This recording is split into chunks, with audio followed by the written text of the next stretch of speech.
ষষ্ঠ শ্রেণী গণিত 11তম অধ্যায় তথ্য ও অনুসন্ধান বিশ্লেষণ 232 পেজে অনুশীলনী যে অঙ্কগুলো আছে আজকে আমরা সবগুলো সমাধান করব।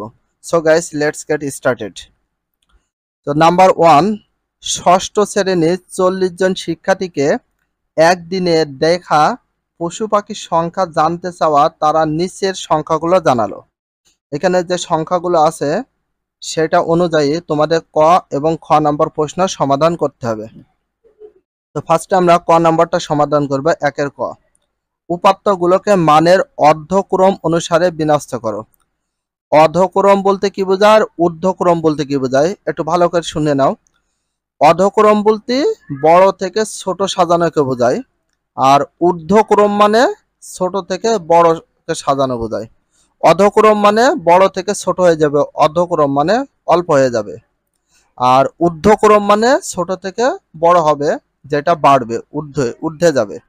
চলো আমরা ক নাম্বার প্রশ্নের সমাধানটা কমপ্লিট করে আসি। এখানে দেখো ক নাম্বার সমাধান দেওয়া হয়েছে। এখানে আমরা লিখব প্রদত্ত উপাত্তগুলোকে, প্রদত্ত বলতে উপরে বলতে কোনটাকে বোঝাচ্ছে, এই যে বক্সের ভিতরে যে সংখ্যাগুলো আছে এগুলোকে বোঝানো হয় উপাত্তগুলোকে। তো উপাত্তগুলো এইগুলো কেন উপাত্ত বলা হয়? যাকে উপাত্ত বলা হয় তাকে সংখ্যা বলা হয়। এগুলোকে আবার উপাত্ত বা সংখ্যা দুটাই বলা হয়। এই জন্য এখন বলা হয়েছে প্রদত্ত উপাত্তগুলোকে মানে উপরের সংখ্যাগুলোকে মানের অধক্রম। অধক্রম বলতে কি, এই যে এখানে ক্লিয়ার করে দিয়েছে বড় থেকে ছোট। অধক্রম বলতে বড় থেকে ছোট সাজানোকে বোঝায়। তাহলে অধক্রম অনুসারে বিন্যস্ত করে পাই, বিন্যস্ত মানে সাজিয়ে পাই। তো বড় থেকে ছোট আমরা সাজাবো। এখান থেকে সংখ্যাগুলো আছে সবচেয়ে বড় যেগুলো সেগুলো আগে দেবো, তারপর ছোট, এইভাবে বড় থেকে ছোট সাজা আমরা কমপ্লিট করব। দেখো 10 আছে এখানে কয়টা, দেখো 1 2 3 4 5 6, 6টা 10 আছে, আমরা পরপর 6টা 10 দিয়ে দিলাম। এখানে আছে দেখো 9, 10-এর চেয়ে ছোট কত 9, তো 9 আছে কয়টা, টোটাল এখানে 60টি আছে, 1 2 3 4 5 6 7, 60টি আছে, 60টি দিয়ে দিলাম 9। তো 9-এর চেয়ে ছোট কত 8, তো 8 আছে কয়টা, 1 2 3 4 5 6 7 8 9। তো এখানে সবগুলো কম হবে, কোনো ফুল স্টপ হবে না। তাহলে এখানে আছে 8 আছে 9টা, তো 8-এর চেয়ে ছোট কত 7, তো 7 আছে এখানে কয়টা 5টা। এবার 7-এর চেয়ে ছোট কত 6, 6 আছে এখানে হচ্ছে 6টি। আর 6-এর চেয়ে ছোট হচ্ছে 5, 5 আছে 3টে। 5-এর চেয়ে ছোট কত 4, 4 আছে 4টি। তো এইটা আমাদের অ্যান্সার, কারণ এখানে শুধুমাত্র বলা হয়েছে অধক্রম অনুসারে বিন্যস্ত করো, শুধু সাজিয়ে দিলে হয়ে যাবে বড় থেকে ছোট। তাহলে খ নাম্বার প্রশ্নটা দেখো, উপাত্তগুলো বলতে এই সংখ্যাগুলোকে ট্যালির মাধ্যমে প্রকাশ করে, এটাকে সর্বপ্রথম কি করতে হবে, ট্যালির মাধ্যমে প্রকাশ করতে হবে, করে তালিকা আকারে উপস্থাপন করো। চলো আমরা ট্যালির মাধ্যমে উপস্থাপন করে আসি। তো ট্যালির মাধ্যমে আমরা উপস্থাপন করব, তার আগে আমরা লিখব খ নাম্বার সমাধান, উপাত্তগুলোকে ট্যালির মাধ্যমে প্রকাশ করে তালিকা আকারে উপস্থাপন করা হলো।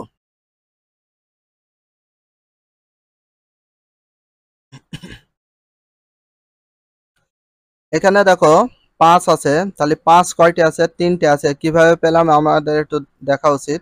দেখো দেখো 5 1টি 2টি 3টি, তাহলে 5 আছে টোটাল, এর ভিতর কয়টি, এই যে 3টে আছে, এই জন্য দেওয়া হয়েছে 3, তার সাথে ট্যালি চিহ্ন হবে 3।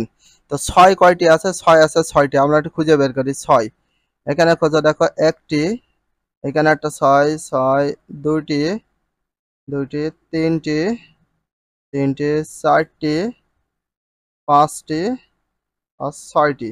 6 আছে কয়টি, 6টি, তাহলে 6 আছে আমাদের 6টি, এই জন্য আমরা ট্যালি চিহ্ন দিয়েছি 6। এ দেখো 4টা দাগ আর এর উপর দিয়ে একটা 5 আর একে 6, তাহলে এখানে হবে হচ্ছে ট্যালি চিহ্ন হবে 6। গণ সংখ্যা বা ঘটন সংখ্যা বা মোট সংখ্যা হবে, ট্যালির মোট সংখ্যা হবে 6। এবার দেখো এখানে আছে 7, তো 7 কয়টা আছে আমরা একটু খুঁজে দেখি। 7 দেখো 1টি 2টি 3টি 4টি 5টি, আমরা পেলাম কত, 7 পেলাম 5টি, এই জন্য দেওয়া হয়েছে এখানে গণের সংখ্যা বা ঘটন সংখ্যা মোট, ট্যালি সংখ্যার মোট হচ্ছে 5টি। দেখো দেখো ট্যালি সংখ্যা আমরা দিয়েছি 5টি, এইভাবে 1 2 3 4। তো 5 নাম্বারটি এর উপর দিয়ে দিলে হয়ে যায়, সেটা হচ্ছে 5 নাম্বার পর্যন্ত। এখানে 8 পাইছি, দেখো এখানে ভালো করে তোমরা ফলো করো। 8 পাইছি আমরা কয়টা, 9টা। তো 8 আসলে কি 9টা আছে, আমরা একটু খুঁজে দেখি 8 কয়টা আছে। একটি, দুইটি, তিনটি, চারটি, পাঁচটি, ছয়টি, সাতটি, আটটি, নয়টি। তাহলে ৮ আছে কয়টা? ৯টি। তাহলে এখানে দিতে হবে কত? ট্যালি মানে ট্যালি চিহ্ন দিতে হবে ৯টা। দেখো ৫ আর ৪ কথা ৯, ট্যালি চিহ্ন আমরা ৯টি দিয়ে দিয়েছি। তার সাথে এখানে ট্যালির যে সংখ্যা হবে সেটা আমাদের গণসংখ্যা বা ঘটন সংখ্যা বা ট্যালির মোট সংখ্যা হয়ে গেল ৯টি। আশা করি এটা বুঝতে পেরেছো। ৯ আছে কয়টা আমরা দেখি, ৬০টি আছে দেখলাম। তো ৯ দেখো, একটি, দুইটি, তিনটি, চারটি, পাঁচটি, ছয়টি, সাতটি। তাহলে টোটাল ৯ আছে কয়টি? ৬০টি। ৯ আছে ৬০টি। তাহলে গণসংখ্যা বা মোট ট্যালি সংখ্যা অথবা যেটাকে আমরা বলি ঘটন সংখ্যা ৬০টি আছে। তো ১০ আছে কয়টি দেখি? ৬টা আছে। আসলে কি ১০ ৬টা আছে কিনা দেখো। এই যে একটি, দুইটি, তিনটি, চারটি, পাঁচটি, ছয়টি। তাহলে ১০ আছে এখানে টোটাল কয়টি? ৬টি। এই জন্য ট্যালি চিহ্ন দেওয়া আছে ৬টি এবং গণসংখ্যা বা ঘটন সংখ্যা বা মোট ট্যালি সংখ্যা শিক্ষার্থীর সংখ্যা রয়েছে কয়জন? ৬টি। এখানে দেখো, এখানে যে আমরা যে গণসংখ্যা বা ঘটন সংখ্যা অথবা এই যে এখানে ট্যালির মোট সংখ্যা পেয়েছি, এটা সর্বপ্রথম কি করতে হবে? যোগ করে ফেলতে হবে। তো এখানে দেখো আমরা যোগ করে ফেলেছি, যোগ করলে হয় না করলে হয়। তো তোমাদের খ নম্বর প্রশ্নটা শুধু বলে উপাত্তটা ট্যালির মাধ্যমে প্রকাশ করে তার তালিকা আকারে উপস্থাপন করো। তো ২ নম্বর অঙ্কটা এবার আমরা সমাধান করব। অমিয়া ষষ্ঠ শ্রেণীর একজন শিক্ষার্থী। তাহলে অমিয়া একজন ষষ্ঠ শ্রেণীর কি শিক্ষার্থী। তার বিদ্যালয়ে প্রথম শ্রেণী থেকে ষষ্ঠ শ্রেণীর শিক্ষার্থীর সংখ্যা হলো। তো শ্রেণী বা শিক্ষার্থীর সংখ্যা প্রথম শ্রেণীতে রয়েছে ১৮০ জন, দ্বিতীয় শ্রেণীতে ১৬০ জন, তৃতীয় শ্রেণীতে ১৫০ জন, চতুর্থ শ্রেণীতে ১৭০, পঞ্চম শ্রেণীতে ১৯০, ষষ্ঠ শ্রেণীতে রয়েছে ২০০ জন। তো এখানে ক্লাস 1 থেকে ক্লাস 6 পর্যন্ত যা আছে সেটা এআই এর মাধ্যমে প্রকাশ করতে হবে। তো একটু ভালো করে দেখো।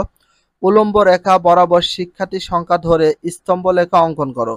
স্তম্ভ লেখা অঙ্কন করতে হবে। স্তম্ভ লেখাটা একটি কিসের মতো? ত্রিভুজের মতো। সংকেত উলম্ব রেখা বরাবর শিক্ষার্থীর সংখ্যা এমনভাবে চিহ্নিত করা যেন সকল সংখ্যা লেখচিত্র থাকে। তাহলে আমরা চলো সমাধান করি। ছক কাগজে আনুভূমিক রেখা বা এক্স অক্ষ বরাবর শ্রেণী এবং উলম্ব রেখা বরাবর ওয়াই অক্ষ বরাবর শিক্ষার্থীর সংখ্যা বসিয়ে প্রদত্ত উপাত্তে দেখব। তো প্রথম শ্রেণী কতজন? ১৮০ জন। হ্যাঁ, প্রথম শ্রেণী ১০০। দ্বিতীয় শ্রেণী রয়েছে ১৬০।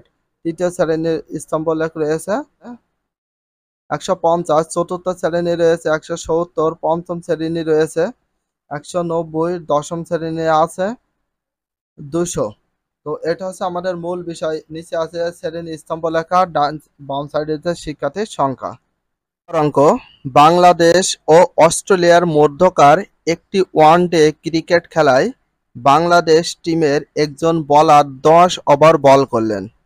বিভিন্ন ওভারে তার দেওয়া রান সংখ্যা নিচের স্তম্ভলেখ চিত্রে দেখানো হলো। এখানে দেখো ওভার আছে, প্রথম থেকে শুরু করে দশম ওভার পর্যন্ত আছে। এখানে ১০ ওভার করেছে।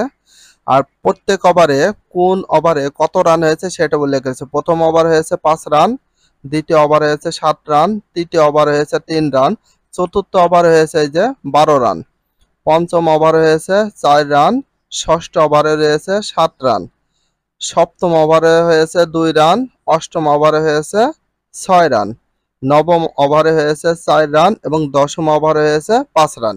এটা হচ্ছে একটা গ্রাফ চার্ট বা স্তম্ভলেখ চিত্র দেখানো হয়েছে ১০ ওভারে টোটাল কত রান হয়েছে সেটা। তো এই বাম সাইডে যেটা দেখা যাচ্ছে এটাকে বলা হয় উলম্ব রেখা। উলম্ব রেখার আরেক নাম হচ্ছে লম্ব। আর নিচে যেটা দেখাচ্ছে ভূমি অক্ষ, আনুভূমিক যে আনুভূমিক অংশ যেটা আছে সেটাতে ওভার প্রকাশ করা হয়েছে। চিত্রে দেখে নিচের প্রশ্নগুলো উত্তর দাও। ক নাম্বার বলা হয়েছে কোন ওভারে সবচেয়ে বেশি রান দিয়েছেন? কোন ওভারে? আমার কাছে যেটা মনে হয় চতুর্থ ওভারে সবচেয়ে বেশি রান দিয়েছে। এই পিকচার দেখে কিন্তু বোঝা যাচ্ছে। এই যে আমরা চতুর্থ ওভার দেখছি, সবচেয়ে বেশি রান ১২ রান। আর আগে ক নাম্বারটা আমরা অ্যান্সারটা দেখি।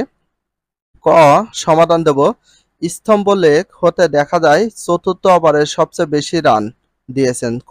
কোন ওভারে? চতুর্থ ওভারে সবচেয়ে বেশি রান দিয়েছে। তার মানে এখানে ১২ নাম্বার হচ্ছে 12 রান দিয়েছে। তো এটার উত্তর হচ্ছে, আমরা এখানে উত্তর পেয়ে যাচ্ছি চতুর্থ ওভারের কথা উল্লেখ করলে হয়ে যাবে, কারণ হচ্ছে এখানে কোন ওভারের কথা উল্লেখ করেছে। একটু প্রশ্নটা দেখো যে কোন ওভারে সবচেয়ে বেশি রান দিয়েছেন, তার মানে চতুর্থ ওভারে সবচেয়ে বেশি রান দিয়েছে। এই যে এটা হচ্ছে অ্যান্সার, ক নাম্বার প্রশ্নের সমাধান।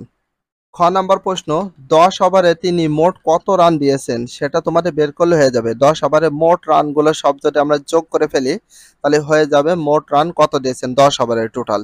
তো এখানে দেখো বলার প্রথম থেকে দশম ওভার পর্যন্ত রান দিয়েছেন কত, প্রথমে 5, 7, 3, 12, 4, 7, 2, 6, 4, 5, এটা হচ্ছে মোট রান 10 ওভারে কত রান দিয়েছে। অতএব বলার 10 ওভারে মোট রান দিয়েছেন, তার মানে এটা আমরা কি করব, যোগ করব। এটা সম্পূর্ণটা আমরা যোগ করে ফেলেছি। তো এখানে সমান দিতে পারতে, বাট আমার এখানে ধরবে না, এই জন্য আমি নিচ থেকে দিয়েছি।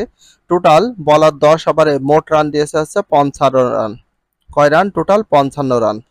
তাহলে কয় রান দিয়েছে সেটা বের করলে হয়ে যাবে। অতএব 10 ওভারে তিনি মোট 55 রান দিয়েছেন, তাহলে অ্যান্সার হয়ে যাচ্ছে কত, 55 রান। এটাই কিন্তু সমাধান। আশা করি খ নম্বর অঙ্কটা বুঝতে পেরেছো। এখানে কিন্তু চেয়েছিল 10 ওভারে তিনি মোট রান দিয়েছেন, মোট রান কত দিয়ে সেটা যোগ করে আমরা পেয়ে গেছি কত, 55 রান। এটাই কিন্তু খ নম্বর। গ নম্বর প্রশ্নটা থেকে, ওভার প্রতি তিনি গড়ে কত রান দিয়েছেন, ওভার প্রতি তিনি গড়ে গড়ে কত রান দিয়েছে সেটা। তো ফার্স্ট টাইমে আমরা 10 ওভারে কত রান হয়েছে সেটা যোগ করে নেব। যোগ করে 10 দিয়ে ভাগ করলে আমাদের গড় গড়া প্রতি ওভারে কয় রান হবে সেটা বের হয়ে যাবে। তাহলে বলেছে ওভার প্রতি মানে প্রতি ওভারে তিনি গড়ে কত রান দিয়েছেন, এক ওভারে কত রান দিয়ে সেটা গড় গড়া। সেটা দেখি সর্বপ্রথম কি করবো, আমরা সমাধান দেবো। দেওয়ার পর খ হতে প্রাপ্ত, খ হতে প্রাপ্ত কেন লিখবো, কারণ বলার 10 ওভারে মোট রান দিয়েছে কত, 55 রান। এটা কিন্তু খ নাম্বার আমরা যোগ করে পেয়েছি। টোটাল 10 ওভারে মোট যে রান দিয়েছিল 55 রান, সেটা আমরা পেয়েছি খ নাম্বারে যোগ করে। বাট এখানে মোট ওভারের সংখ্যা কত আছে, 10। 10 ওভারের কথা কিন্তু উল্লেখই করে দিয়েছে। এই যে এখানে আমরা পেয়েছি 10 ওভার, টোটাল ওভার আছে 10 ওভার, উল্লেখ করে দিয়েছে। অতএব ওভার প্রতি গড় রান, তাহলে ওভার প্রতি গড় রানের যে সূত্র আছে সেটা সকলে জানো, মোট রান। মোট রান বলতে মোট রানের যোগফল, আমরা মোট রানের যোগফল বা মোট রানের সমষ্টি এটা দিতে পারি।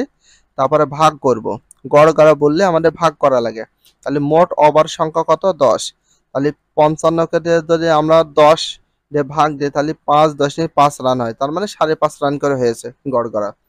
এখানে বিষয় হচ্ছে টোটাল রান দিয়েছিল 55 রান, কয় ওভারে দিয়েছিল, 10 ওভারে। তাহলে প্রতি ওভারে যে বের করতে চাই তাহলে আমাদের কি করতে হবে, এই মোট ওভারকে আমাদের কি করতে হবে, 10 যে ভাগ দিলে গড় গড়ে একটা রান বেরিয়ে যাবে। তাহলে এটা আমাদের কয় ওভারের রান, গড় 5, এক ওভারের রান পেয়েছি 5.5 রান গড় গড়া। অতএব তিনি ওভার প্রতি গড়ে কত রান দিয়েছেন, 5.5 রান। তো 5.5 রান বলতে 5.5 রান দিয়েছে, তাহলে উত্তর হচ্ছে 5.5 রান বা 5.5 রান। আশা করি গ নাম্বার অঙ্ক সমাধানটা বুঝতে পেরেছো। তাহলে 3 নাম্বারটা কমপ্লিট। এখন আমরা 4 নাম্বার অঙ্কটা সমাধান করব। তো 4 নাম্বার অঙ্কটা কি বলেছে ফার্স্ট টাইমে তোমাদের পড়তে হবে। এখানে বলেছে 50 থেকে ছোট মৌলিক সংখ্যাগুলো লেখো। 50 থেকে ছোট, 50-এর উপরে গেলে আর হবে না। 50 থেকে ছোট মানে 1 থেকে 50 পর্যন্ত যত সংখ্যা আছে তার ভিতর যত মৌলিক সংখ্যা আছে সেগুলো লিখতে বলেছে। তারপর কি করতে বলেছে, সংখ্যাগুলো গড় বের করতে হবে, আবার মধ্যকও নির্ণয় করতে হবে। গড়ও আমরা বের করব, তার মানে মৌলিক সংখ্যাগুলো যোগ করব, যোগ করে কয়টা সংখ্যা ছিল সেটা দিয়ে ভাগ দিলে হয়ে যাবে গড়। আর মধ্যকটা বের করে দেখিয়ে দিচ্ছি তোমাদের। চলো আমরা 4 নাম্বার অঙ্ক সমাধানটা দেখে আসি।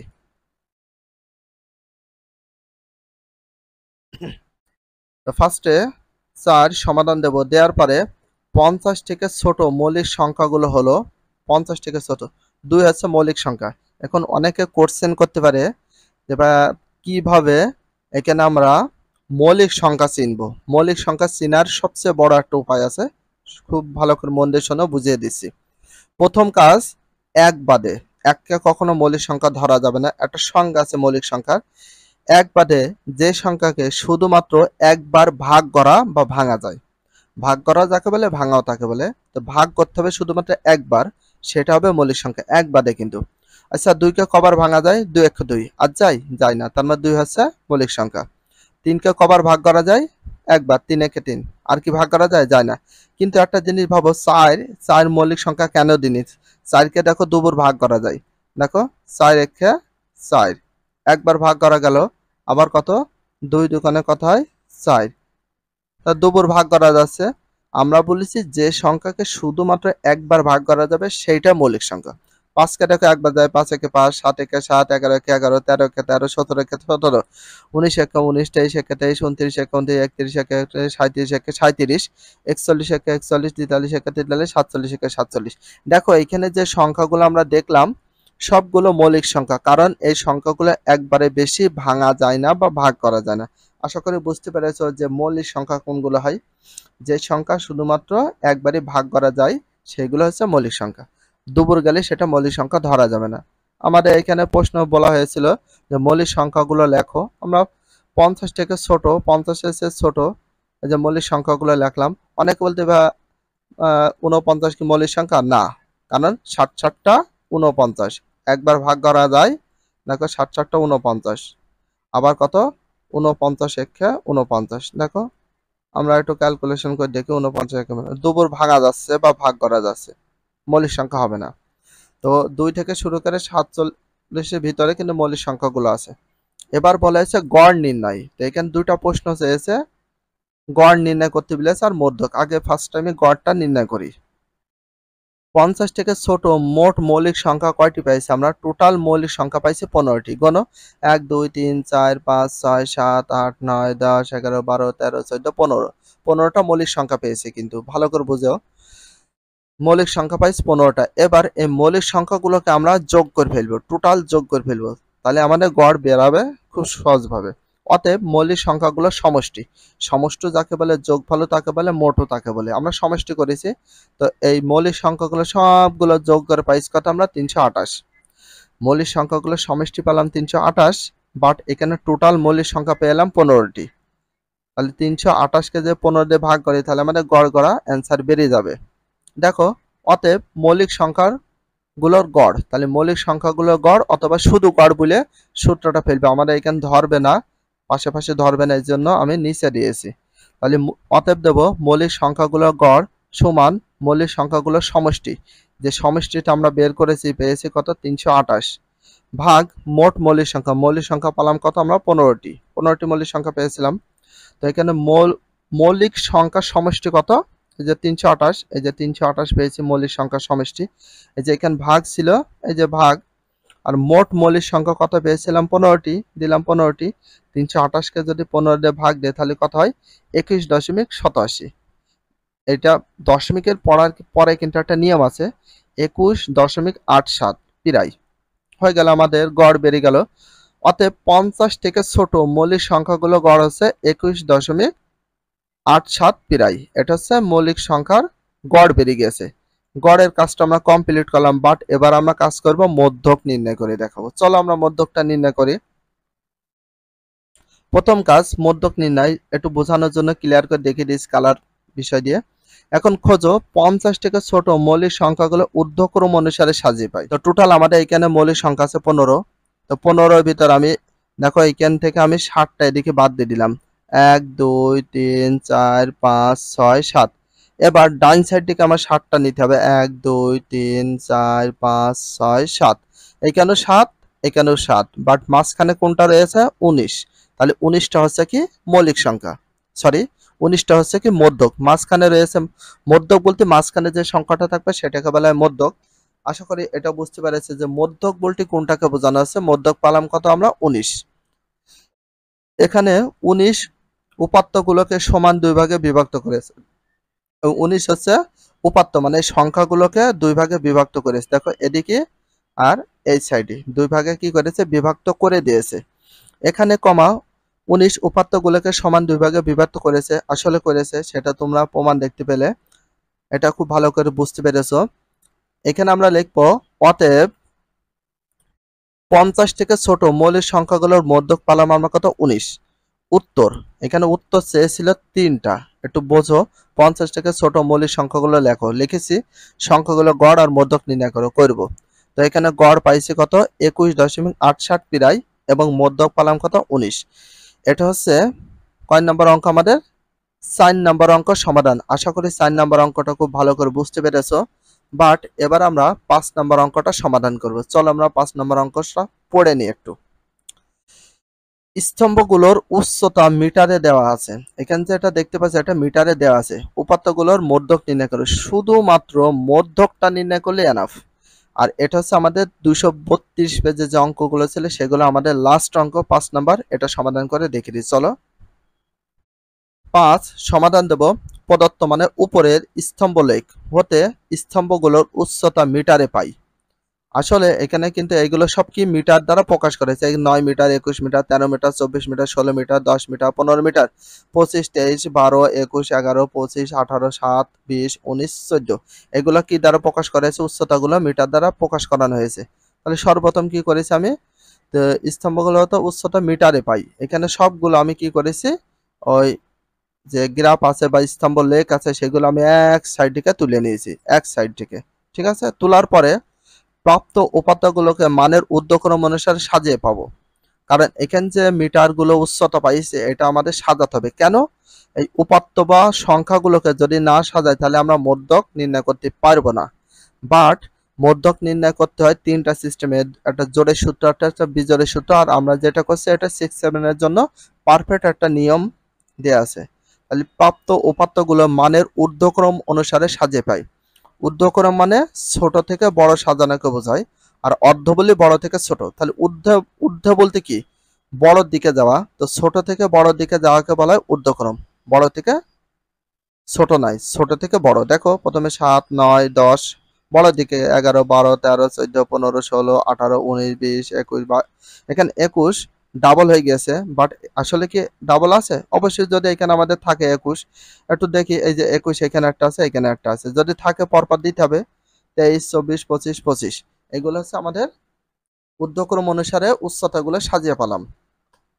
সাজানোর পরে আমরা কি করব, যেহেতু আমাদের মধ্যক নির্ণয় করতে বলেছে আমরা ফলো করি, একটু ভালো করে মন দিয়ে দেখো। এদিক থেকে একটা সংখ্যা বাদ দিলাম, শেষের দিক থেকে একটা, আবার 9 বাদ দিলাম, এদিকে আবার 25 বাদ দিলাম, এদিকে আর একটা বাদ দাও, এই সাইডে বাদ দাও, এখানে 11 বাদ দাও, এখানে 23 বাদ দিলাম, এখানে একটা, এইখানে একটা, এখান থেকে একটা, এখান থেকে একটা, এখান থেকে একটা, এখান থেকে একটা, এখান থেকে একটা, এখান থেকে একটা, এগুলো বাদ দিতে দিতে যদি এটা বাদ দিয়ে এটা বাদ দিয়ে দিই তাহলে আমাদের কিছু থাকছে না। তো দেখো বাদ দেওয়ার পরে দুই সাইডে সমান বাদ দেওয়ার পরে আমাদের রয়েছে কত বলে দেন, 16 আর 18।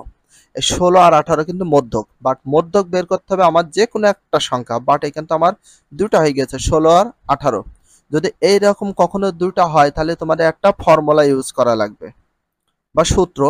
তো এখানে দিবা কমা, 16 ও 18 উপাত্তগুলোকে সমান দুই ভাগে বিভক্ত করেছে। তার মানে দুই দিকে 16 আর 18 দুইটা মিলে দুই ভাগে বিভক্ত করেছে। এখন মধ্যক নির্ণয় করতে বলেছে, মধ্যক নির্ণয় করতে হলে যদি একটা থাকতো তাহলে ওইটাই মধ্যক হতো, বা দুইটা যদি থাকে কখনো তাহলে শিওর হয়ে যাও সেটা মধ্যকের এই সূত্র পড়বে। ঠিক আছে, তাহলে 16 যোগ 18 কি করবো, দুইটা যোগ করে ফেলবো, যে দুইটা মধ্যক পাবো যোগ করে ফেলবো। যোগ করে আমরা 2 দিয়ে ভাগ দেবো। কেন 2 দিয়ে ভাগ দেবো? কারণ আমরা কয়টা সংখ্যা যোগ করছি, দুইটা। যোগ করে পাই 34, ভাগ আমরা দেবো 2। কেন 2 দিয়ে ভাগ দেবো? কারণ দুইটা সংখ্যা যোগ করছে এই জন্য 2 দিয়ে ভাগ দিতে হবে। তাহলে 34কে 2 দিয়ে ভাগ দিলে কত হয়ে যায়, 17। আর 17টাই হচ্ছে কি মধ্যক। অতএব উপাত্তগুলোর মধ্যক, উপাত্ত মানে কিন্তু সংখ্যাগুলোকে বোঝায়, তাহলে উপাত্ত বা সংখ্যাগুলোর মধ্যক হচ্ছে 17। উত্তর হচ্ছে মধ্যক 17। আশা করি এখানে 5 নম্বর অঙ্কের সমাধানটা বুঝতে পেরেছো। যদি ভিডিওটা ভালো লাগে অবশ্যই চ্যানেল হলে সাবস্ক্রাইব, পেজ হলে ফলো করে দিও, তার সাথে একটা লাইক এবং একটা কমেন্ট করে দিও। আর নেক্সট ভিডিও পাওয়ার জন্য অবশ্যই বেল আইকনটা অল করে রাখো, যাতে নিউ ভিডিও আপলোড দেওয়ার সাথে সাথে সর্বপ্রথম তোমাদের কাছে নোটিফিকেশনটা পৌঁছে যায়। If you love this video please subscribe my channel, like, comment, share, hit the bell icon for getting next video. So everyone take care, আল্লাহ হাফেজ, বাই বাই।